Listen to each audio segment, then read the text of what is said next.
All right, folks, get ready because we are driving deep into the Shire with our boy, Frodo. It's been, what, a couple weeks since Gandalf dropped that bombshell about the One Ring? Right. And he's not exactly racing out of Hobbiton, is he? Well, it's funny, isn't it? This whole reluctance to actually leave, Yeah, even after, what, 17 years of dreaming about adventure? It's like Tolkien just gets us, yeah, that inner struggle. It's so real. totally. It's like he's developed FOMO, fear of missing out, on Yeah. second breakfast probably. He's always delaying, postponing, Yeah. trying to leave without anyone noticing. Even settles on his 50th birthday as the perfect exit strategy. Exactly. And that's where you start to think, is it just him, or could the ring already be messing with his mind? Hmm, good point. Or maybe it's just that homebody instinct, right? Yeah. That feeling of, wait, I have to leave my comfort zone. Because, let's be real, the Shire is all Frodo's ever known. Exactly. That's it. Tolkien, he keeps coming back to this idea of the road, that call to adventure. We saw it with Bilbo, and now Frodo's facing the same thing. That exciting, terrifying, what's next feeling. And speaking of terrifying, Tolkien really lays on the creepy vibes in this chapter. That whole scene at the Gaffer's, Yeah. just eavesdropping on those whispers about a strange customer asking about him. Suddenly the Shire feels way less cozy. Right. Tolkien is a master at that, using foreshadowing, giving us just enough to creep us out. Totally. Like knowing someone's watching you, but you turn around and nope, no one there. Exactly. It's brilliant.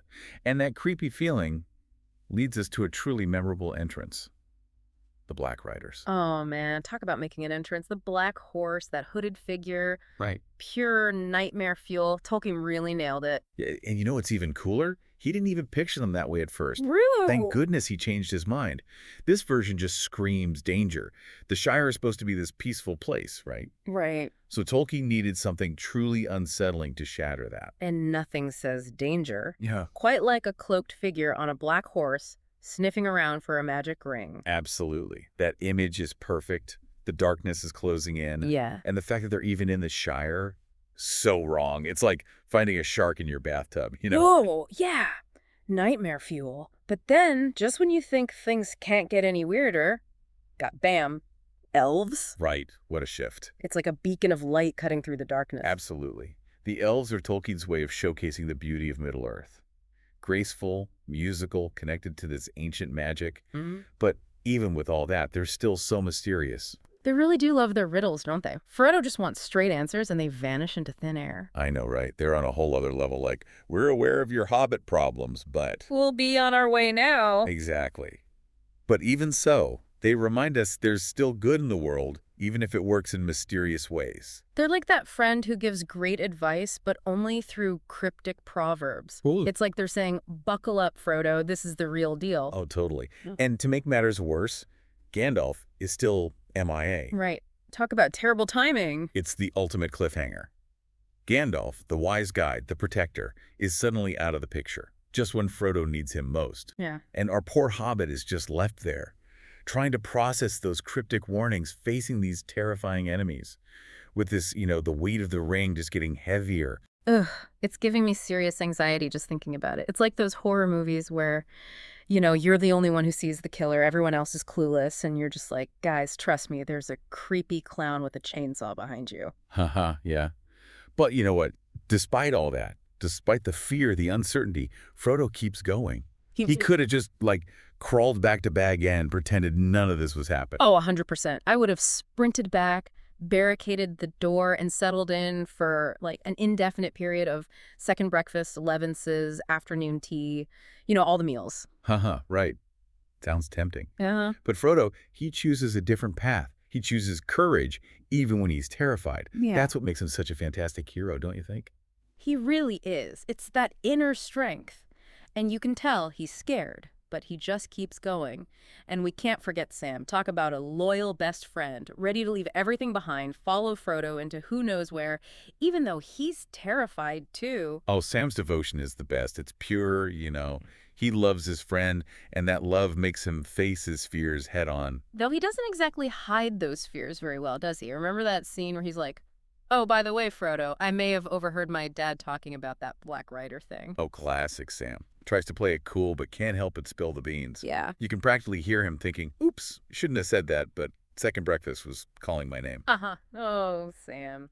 But it does make you wonder, what if he had spoken up sooner? Could they have avoided any of it? Or was that Black Rider encounter, like, destiny? That's the big question, isn't it? It just goes to show even little details can have huge consequences. It's all about paying attention, listening to those warnings, even when they come from unexpected places. Like grumpy trees or talking eagles? Exactly. But in this case, it's Sam just being a good friend while trying to keep up with Frodo, who, by the way, sets a pretty brisk pace. Which reminds me, Tolkien doesn't make this journey easy on them at all. No way. It's grueling. Hiking through fields, over hills, all with those heavy packs. Right. It makes you appreciate the comforts of the Shire, even with the ring wraiths lurking about. Seriously. But you know what I noticed? Tolkien uses their walking songs to show how they're feeling. Yeah, I like that. At first, it's all cheery tunes, jokes. Then they spot that Black Rider. And the music stops, just whispers and rustling leaves. So good. Tolkien just puts us right there with them. 1 minute you're carefree, the next you're terrified. Like the soundtrack to a horror movie. Building the tension with every note, every creak of the floorboard. And speaking of dramatic shifts, let's talk about that scene with the elves. Oh, yeah. What a change of pace. 1 minute they're hiding in the bushes, scared for their lives.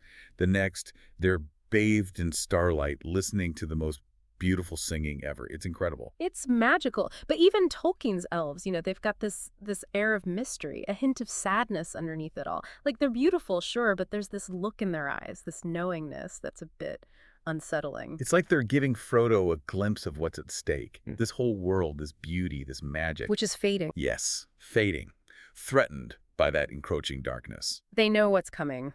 It's definitely there, that sense of urgency, especially when Gildor warns Frodo, the Shire is no longer any protection to you. Chills. Right. Like, talk about a wake-up call. Frodo's over here thinking he can just slip away quietly, and the elves are like, nope, Sauron's got your number. Exactly. It all comes back to that theme of the road. The Shire might seem comfy, safe, but it's also isolating. To face this darkness, to really fight it, Frodo has to leave that comfort behind. Which, let's be real, is way easier said than done, right? Especially with Black Riders on your tail. And let's not forget, Gandalf is still MIA. Our boy Frodo is out there flying solo. He is, and that's the real test, isn't it? Gandalf, the mentor, the guide, he's gone. Frodo's left with cryptic advice, terrifying enemies, and the ring. That burden's getting heavier by the minute. So, where do we go from here? What does this all mean for our reluctant hero? We've got Frodo about to step out into the wider world, target on his back, creepy warnings in his ears, Black Riders on his heels, and, oh yeah, no Gandalf. Sounds like the makings of one heck of a story, right? It does, doesn't it? But really, it's that mix of challenges and uncertainty that makes us, as readers, want to root for Frodo. Because, let's face it, he's going to have to dig deep, be brave, be resilient. He's got a long way to go, and he's going to have to face it all. He will. And what challenges will he face? Well, you'll have to wait for our next deep dive to find out. Thanks for joining us, everyone.